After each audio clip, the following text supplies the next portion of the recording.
कधीच नाही चुकणार तुमचे फेवरेट टीव्ही शोज झी5 सोबत, तेही एकदम फ्री। इतकं त्यांना बोललात, त्या निघून गेल्या, त्यांना सॉरी म्हणायला पाहिजे होतं। पण जाऊ दे, आम्हाला एका गोष्टीचं बरं वाटतंय, उशिरा का होईना, हा उशिरा का होईना, पण तुम्हाला तुमची चूक कळली। मॅडम मी सॉरी म्हणतेय, पण मी जे बोलले ते खरं होतं। आता परत हायच का तुमचं? एवढं सगळं झालं तरी तुमचंच म्हणणं बरोबर आहे? नाही नाही, मला तसं नाही म्हणायचं मॅडम, पण त्यांची पद्धत जरा पद्धत, आता त्यांची पद्धत तुम्ही त्यांना शिकवणार? हा आता आम्हाला एक सांगा, तुमच्या शाळेत तुम्ही शिकवता का नाही? हा तिथे तुम्हाला कोणी येऊन सांगितलं की बाबा असं शिकवायचं नाही, या पद्धतीने शिकवा, चालेल तुम्हाला? आवडल? नाही। हा मग त्यांच्या कामात ढवळाढवळ केलेली त्यांना कसं काय आवडेल? हा काय नाही हो, आम्हाला वाईट एकाच गोष्टीचं वाटतंय हो, तुमच्या या आगाऊ चुकीमुळं आमच्या अधिपतींचं गाणं बंद झालं ना। नाही नाही नाही मॅडम, असं नका ना म्हणू तुम्ही प्लीज। मला माहिती माझ्याकडून चूक झाली, पण मला ती चूक सुधारायची। आता नवीन जे कोणी शिक्षक येतील ना, त्यांच्या कामात मी अजिबात ढवळाढवळ करणार। आता कोण यायलंय? आपण बघू ना दुसरा चांगला शिक्षक। आता एवढा सायास करून आम्ही त्यांना शोधून काढल्या होत्या, अख्ख्या कोल्हापुरात एकदम बेस्ट शिक्षिका आहेत त्या, त्यांना तयार केलं आम्ही अधिपतीनं गाणं शिकवायला, पण तुम्ही त्यांना घालवून दिलं।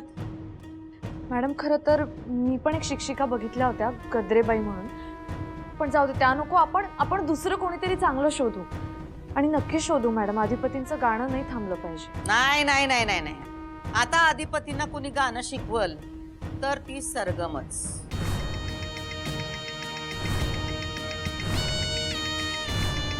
तुम्ही त्यांना गाणं शिकवायचा हट्ट केलता का नाही? आम्ही तो पूर्ण केला। आता आमचा ह्यो एकच हट्ट आहे, आम्ही त्यांना शोधून आणली होती, तुम्ही त्यांना घालवली। आता जर का अधिपतींना कोणी गाणं शिकवणार तर ती सरगमच, नाहीतर त्यांचं गाणं बंद। आता तुम्ही ठरवा, त्यांचं गाणं चालू ठेवायचं का बंद करायचं ते। मॅडम थांबा थांबा, ठीक आहे, आपण तुम्ही म्हणताय तसं करूया। तुम्ही सांगा त्यांना यायला। आम्ही सांगायचं त्यांना? कुणामुळे गेल्या त्या? चूक कुणाची आहे? माझी। हा मग बरोबर आहे, पण बिन काय नाही, तुमची चूक आहे, तुम्ही सुधारायची। ठीक आहे, त्यांचा नंबर हा पाठवला तुम्हाला नंबर, त्यांना फोन करा, त्यांच्या घरी जा, मनधरणी करा, पाया पडा, काय वाटल ते करा, पण त्यांना परत घेऊन या,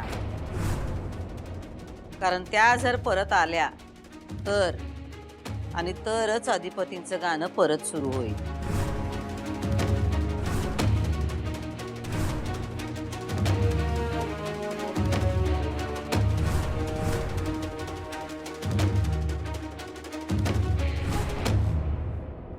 तुम्ही कशासाठी बोलवलंय मला इकडे?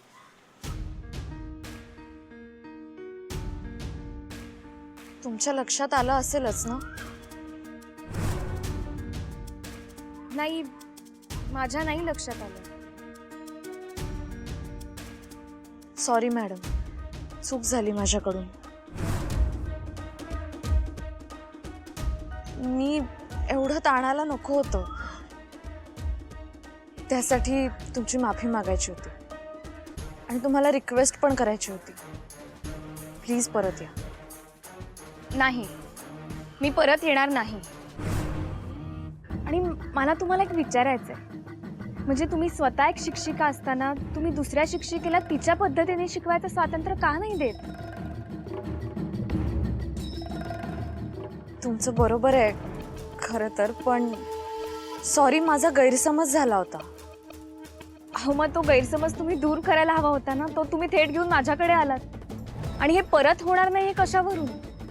म्हणूनच म्हणते, मला खरंच इंटरेस्ट नाहीये गाणं शिकवण्यात। नाही, परत नाही होणार मॅडम, मी सांगते ना तुम्हाला, चूक झाली माझ्याकडून आणि मला कळली माझी चूक।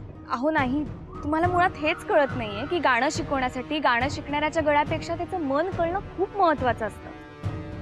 आणि मी तोच प्रयत्न करत होते. कारण सूर जरी गळ्यातून निघत असले ना तरी गाणं मनातून येतं. आणि फक्त सूरच ऐकायचे असतील तर ते काय पेटीवरही ऐकता येतात, कारण पेटी कधीच सूर चुकत नाही ना. पण भावनेशिवाय गाणं नाही असं माझं मत आहे. आणि तुम्ही माझ्या कुठल्याही विद्यार्थ्याला विचारू शकता. मी आधी त्यांचं मन जाणते आणि मगच त्यांना गाणं शिकवते. खरंच किती किती छान विचार आहेत तुमचे. सॉरी मॅडम, मला कळलंय माझा गैरसमज झाला होता, चूक झाली माझ्याकडून. ती पुन्हा नाही होणार. तुम्ही या ना परत प्लीज. अहो नाही, ते खरंच शक्य नाहीये. मी नाही येणार परत. मॅडम प्लीज तुम्ही असं नका म्हणू. तुम्ही समजून घ्या. मी अधिपतींनी गाणं शिकावं म्हणून खूप प्रयत्न केलेत. मी खरंच खूप प्रयत्न केलेत. ते सगळे वाया जातील. आणि जर तुम्ही नाही म्हटलात ना तर मी स्वतःलाही माफ नाही करू शकणार. मी सॉरी म्हणते, खरंच सॉरी. चूक झाली माझ्याकडून. प्लीज परत या प्लीज. अहो नाही नाही, तुम्ही असं रस्त्यात हात नका जोडू प्लीज. म्हणजे तुम्हाला जर खरंच तुमची चूक मान्य असेल तर तुम्हाला मला एक शब्द द्यावा लागेल. बोला ना. काय?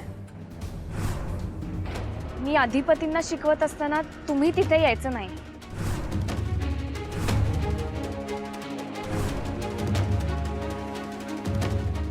बघा, मला माहित होतं की तुम्ही अजिबात तयार होणार नाही, म्हणूनच म्हणत होते की मला खरंच नाही येता येणार. मॅडम थांबा.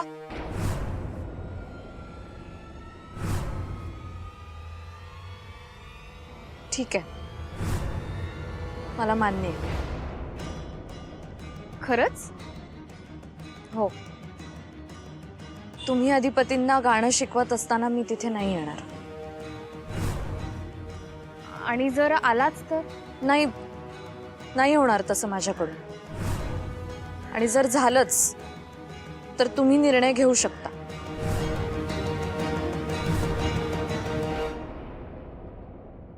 अगं मम्मी, आता कशाला काय विचारायलीस मला? इथं काय चाललंय, तिथं काय चाललंय? तू जाऊन बसलीस ना गावाला, मग आता तिथं शांत बस. उगाच इथल्या चौकशा करत बसू नग. आणि मम्मी, तुला लेकीबद्दल एवढी जर काळजी वाटत असेल ना तर एक काम कर. त्या फॅक्टरीतली माणसं समजी तुझ्या ओळखीची आहेत ना ग? हा, मग त्या फॅक्टरी मधल्या माणसांची, त्या समजा लोकांची मला माहिती दे. त्यांच्या घरादारात सकट. हा मम्मी. अगं मम्मी, कशा पाहिजे काय? तुला काय म्हणलं मी मागाशी? मला काय बी विचारू न ग. तू फक्त माहिती देणार आहेस का नाही तेवढं सांग. अगं मम्मी, माझ्या हातात ना समदं निसटलंय ग. आता काय उरलंय निसटण्यासारखं? समजी स्वप्न माझी धुळीला मिळालीत. आता काय करायचं ना ते म्या बघते. तू फक्त माहिती देणार आहेस का नाही तेवढं सांग. हा ठीक आहे, ठेवती फोन.